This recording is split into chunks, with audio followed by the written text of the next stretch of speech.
राधे राधे दोस्तों, जय श्री कृष्णा। मुझसे जुड़ने के लिए धन्यवाद। और ये मेरे प्यारे से लाला उठकर तैयार हो गए हैं और पूस माह शुरू हो चुका है, जिसे पौष माह कहा जाता है। 10वां महीना है। मार्गशीर्ष पूर्णिमा के बाद इस माह की शुरुआत 16 दिसंबर से हुई है। आज 18 तारीख हो गई है। तो आज के दिन बुध पुष्य नक्षत्र है, जो बहुत ही शुभ फल देने वाला है। तो इस दिन आपको अपने लड्डू गोपाल की बहुत सेवा करनी चाहिए। तो प्रश्न ये है कि क्या सर्दियां शुरू हो गई हैं तो लड्डू गोपाल को हमें प्रतिदिन स्नान नहीं करवाना चाहिए, एक दिन छोड़ के या हफ्ते में एक बार इस तरह से स्नान करवाएं। तो ये देखिए, मेरे लड्डू गोपाल दूध से स्नान कर रहे हैं। ध्यान रखिएगा, दूध फ्रिज में रखा हुआ नहीं होना चाहिए, क्योंकि सर्दियां शुरू हो गई हैं ना, तो उन्हें भी ठंड लग जाएगी। तो इसीलिए उन्हें थोड़े से गर्म वस्त्र ही पहनाइएगा, ये थोड़ा सा मोटा। और उन्हें पीले रंग का वस्त्र बहुत ही प्रिय होता है। कल मैं एक कथा सुन रही थी, तो गुरुजी महाराज बता रहे थे कि पीला कपड़ा आपको कभी अपने बिस्तर पर नहीं बिछाना चाहिए, क्योंकि हमारे लड्डू गोपाल जो है, हमारे कान्हा जी जो हैं, उन्हें पीला रंग बहुत प्रिय होता है।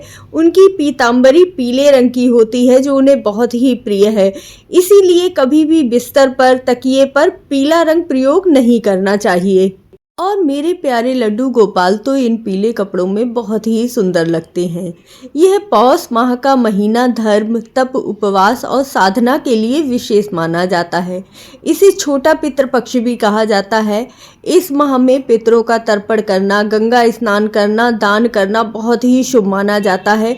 धार्मिक दृष्टि से और पौराणिक दृष्टि से दोनों तरह से ही पौष माह को बहुत महत्वपूर्ण बताया गया है। इस समय खरमास चल रहा है। जैसा कि मैंने अपनी वीडियो में आपको बताया था कि यदि आप इस माह 21 दिन तक सूर्य भगवान को जल अर्पित कर लेते हैं तो आपको सरकारी नौकरी तक मिल सकती है, क्योंकि इस समय सूर्य भगवान की उपासना करना आपको विशेष फल दे जाता है। आपके पापों को नष्ट कर देता है। व्यक्ति को स्वास्थ्य से, धन से और समृद्धि से आशीर्वाद मिलता है। सूर्य देवता की पूजा से जीवन में प्रकाश, ऊर्जा और सफलता आती है। सूर्य भगवान पिता कहे जाते हैं, सभी ग्रहों के पिता हैं। राजा कहे जाते हैं सूर्य भगवान। तो इस माह में इसीलिए सूर्य भगवान की उपासना और पूजा जरूर ही करनी चाहिए। इस माह में आपको अपने पितरों के निमित्त दान पुण्य अवश्य ही करना चाहिए। इस माह में सभी धार्मिक कार्य बंद हो जाते हैं, विवाह नहीं होता, क्योंकि खरमास चल रहा है। तो विवाह है, मांगलिक कार्य हैं, वह सभी बंद हो जाते हैं। जिनकी अभी अभी शादी हुई है, उन बहुओं को, कन्याओं को अपनी ससुराल और मायके में जाने से इस समय बचना चाहिए। जहाँ पर हैं वहीं पर रहकर अपनी पूजा अर्चना करनी चाहिए। जिनकी शादियों को बहुत समय हो गया है, वह अपने मायके या ससुराल जा सकते हैं। और जैसा कि बताया गया है कि आप भूमि पूजन है या फिर कोई भी नया कार्य शुरू कर रहे हैं, तो वह इस समय पर नहीं करना चाहिए। तो चलिए, अब हम अपने लड्डू गोपाल को भोग लगाते हैं। उन्हें जो जो प्रिय लगता है वह इस माह में आप उन्हें जरूर ही भोग लगाइएगा। बहुत ही प्रसन्न होते हैं, क्योंकि लड्डू गोपाल को अपनी ही तरह सुंदर सुंदर चीज़ें, जैसे वह सुंदर हैं वैसे ही सुंदर सुंदर चीज़ें खाना बहुत ही प्रिय होता है। तो लड्डू गोपाल को भोग लगाइएगा। इसीलिए इस माह में दान पुण्य का भी बहुत महत्व होता है। सर्दियाँ शुरू हो गई हैं, तो गर्म कपड़ों का दान कीजिए, अनाज का दान कीजिए, गुड़ का दान कीजिए। गुड़ का दान करने से आपका सूर्य ग्रह मजबूत होता है और सूर्य भगवान आप पर जरूर ही कृपा करते हैं।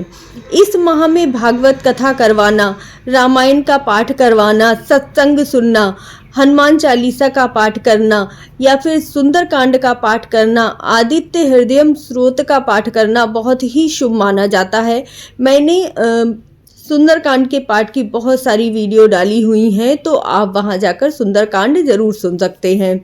इसी माह से अंग्रेजी वर्ष का नया साल भी शुरू होता है। देखिए, कुछ भी नया हो तो हमें उसे सेलिब्रेट ज़रूर करना चाहिए, चाहे हमारी तरफ से हो या अंग्रेजी जो कैलेंडर है उसकी तरफ से हो। तो इसीलिए नई साल को बहुत ही शुभ बना लीजिए। आपके लिए विशेष फलदायी होना चाहिए यह साल।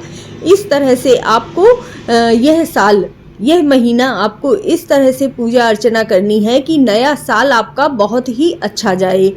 इस माह में सोमवती अमावस्या पड़ रही है, गुरु गोविंद सिंह जयंती पड़ रही है और महाकुंभ मेला लगने वाला है, जो आपके पुण्यों को बहुत बढ़ा देगा। यदि आप कुंभ मेला नहाने नहीं जा पा रहे हैं तो घर में ही पूरा महीने गंगा जल डालकर स्नान जरूर ही कीजिएगा और सोमवती अमावस्या पर आपको भोले बाबा की पूजा अर्चना करनी है, जो आपको विशेष फल देगी। अब प्रश्न यह है कि इतनी ज़्यादा सर्दियां हो रही हैं तो क्या हमें लड्डू गोपाल को प्रतिदिन स्नान नहीं करवाना चाहिए? हफ्ते भर में या एक दिन रुककर एक दिन बाद स्नान करवाएं? तो ऐसा मत कीजिएगा। वह प्रभु हैं, वह भगवान हैं। हाँ, हम उनका जितना ख्याल रख सकते हैं उतना ख्याल रखिए उनका।